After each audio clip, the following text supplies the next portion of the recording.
हम पुष्पांजलि झा प्रणाम करै छी सब मिथिलावासीके।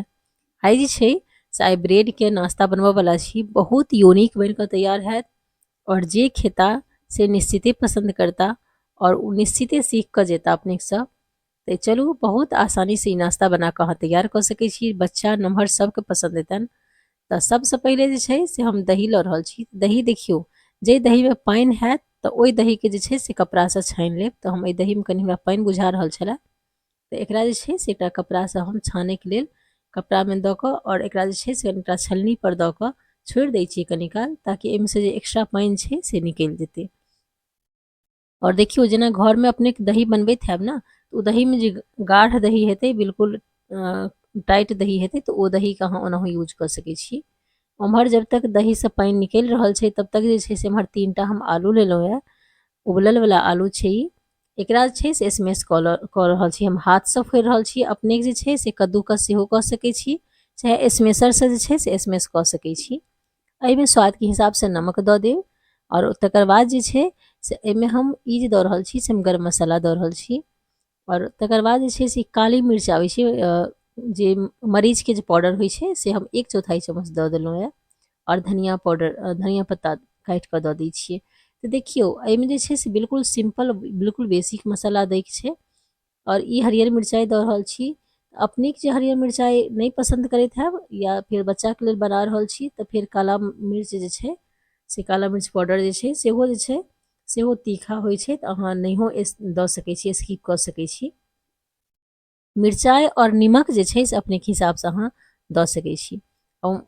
आलूके जे छै मसाला से तैयार कऽ के रखलियै है। आब जे छै से दहीके पानि देखै छियै जे कते गिरलैए, तऽ लगभग आधा कप जे छै से पानि निकलि गेलैए। आब जे छै से हम पानिके हटा दै छियै। पानि जे छै दहीके, ओ अहाँ जे छै से अहाँ तरकारीमे दऽ कऽ यूज कऽ सकै छी। एकरा दही जे छै से हम एकटा उएह बर्तनमे निकालि दै छियै कपड़ासँ। और यदि दही बढ़िआँ हैत, गाढ़ दही हैत, तऽ अहाँ पानि नहियो निकालबै तऽ चलत। और तकर बाद जे छै से बिल्कुल बारीकमे काटल प्याज छै, एकटा नमहर प्याजके बारीकमे काटने छलहुँ, बिल्कुल पतला पतला। तऽ ओ प्याज हम दऽ दै छियै एहिमे। और तकर बाद छै धनिया पत्ता दऽ दियौ। और एहिमे नमक जे छै से नमक स्वादके हिसाबसँ दऽ देबै। और ई जे छै से ई गरम मसाला छै। और नमक जे छै से देलाके बाद जे छै से दहीमे पानि छूटै छै, तऽ ताहिके लेल जे छै से पानिवला दहीमे देबै तऽ नमक देलाके बाद पानि सेहो छूटै छै, तऽ ओ कनि बेसी भऽ जाइ छै पानि। तऽ ताहि दुआरे छै से कनि गाढ़ दही रहतै तऽ बेसी बढ़िआँ रहत। सबके मिक्स कऽ के जे छै से आब हम साइड कऽ लेलहुँ। आब हम एहिमे लै छी ब्रेड। ब्रेडके नाश्ता बहुत आसानीसँ बनि कऽ तैयार भऽ जाइ छै, किया तऽ हाफ काम जे रहै छै ब्रेडके से तऽ कैले रहै छै, और ऊपरसँ मसाला सबके लेपटक रहै छै, तऽ ई लगभग जे छै से बहुत जल्दी नाश्ता बनि कऽ तैयार भऽ जाइ छै। तऽ ओहिके लेल जे छै से ब्रेडमे हम ई टमेटो केचप आबै छै, रेडीमेड चटनी छै। अपनेके जे घरमे चटनी बनबैत हैब चाहे यूज करैत हैब, अहाँ ओहो चटनी लगा सकै छी। एहिमे कोनो चटनी यूज कऽ सकै छी। हम टमेटो केचप, ई हल्का हल्का मीठा होइ छै, तऽ ताहि दुआरे हम ई लगा रहल छी, ताकि बच्चा सबके नीक लागतनि। कनि खट्टा, कनि मीठा, कनि तीखा, तऽ ओहिके लेल जे छै सब मीठावला चटनी लगेलहुँ यऽ। अपनेके हरियर चटनी या कोनो तीखावला चटनी लगबऽके चाहैत हैब तऽ लगा सकै छी।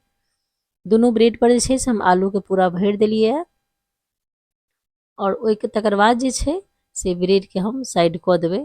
तऽ एही तरीकासँ छै से आलू लगभग एकटा नमहर चम्मचसँ जे छै से आलू ओहिमे पूरा फैला देब।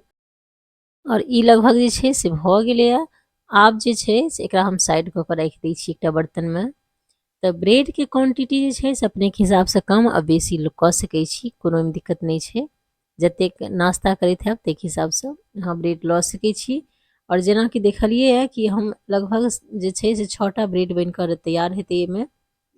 तऽ हम 3टा आलू लेलहुँ यऽ, तऽ ओहिके हिसाबसँ जे छै से अहाँ आलूओ क्वान्टिटी बढ़ा घटा सकै छी। और एही तरीकासँ हम दोसरोके हम एनाही कऽ कऽ लऽ रहल छी ब्रेडके। ई बहुत बढ़िआँ नाश्ता बनि कऽ तैयार हैत और सबके पसन्द निश्चिते तनि। अपने खायब, अपनेके सेहो नीक लागत। और बना कऽ ट्राइ जरूर करब घरमे। तऽ एना बना लेलहुँ। आब चलू गैसके तरफ चलै छी। गैस पर जे छै से हम घी दऽ रहल छी। अपनेके जे छै से बटर सेहो यूज कऽ सकै छी। तऽ घी नहि तऽ बटर, दूटा ऑप्शन बहुत बढ़िआँ रहत। तऽ कनिए लगभग आधा चम्मच जे छै से घी दऽ देलियै, किया तऽ बहुत बेसी नहि देबाक छै। और एहिके ऊपर जे छै से हम ई मसाला जेम्हर से देने लगेने छियै आलूके, तऽ ओ जे छै से हम नीचाँ घीके तरफ दऽ देलियै। तकर बाद जे छै से ऊपरमे ब्रेड पर जे छै से दही दऽ दै छियै।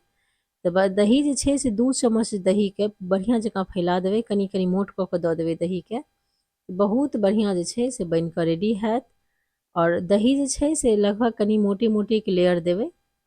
और तकर बाद जे छै से दही दऽ देलियै। आब जे छै से एकरा हम झाँपि दै छियै। गैसके फ्लेम जे छै से ध्यान राखब, बिल्कुल लो राखब।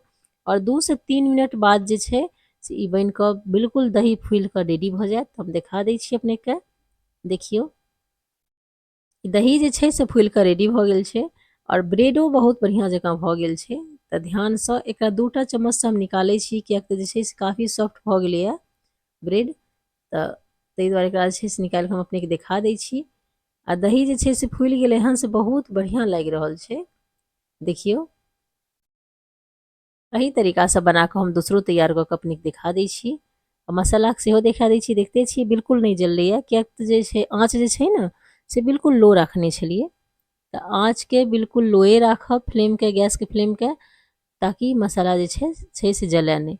और तकर बाद छै से फेर दोसरो ब्रेडके हम एही तरीकासँ, एही प्रोसेससँ हम तैयार कऽ रहल छी। तऽ जतेक प्रोसेससँ तैयार करबै, जतेक ब्रेड तैयार करबै, तऽ एही प्रोसेससँ कनि कालके जे छै से ढक्कनसँ झाँपि कऽ अहाँ कऽ सकै छी, बना सकै छी।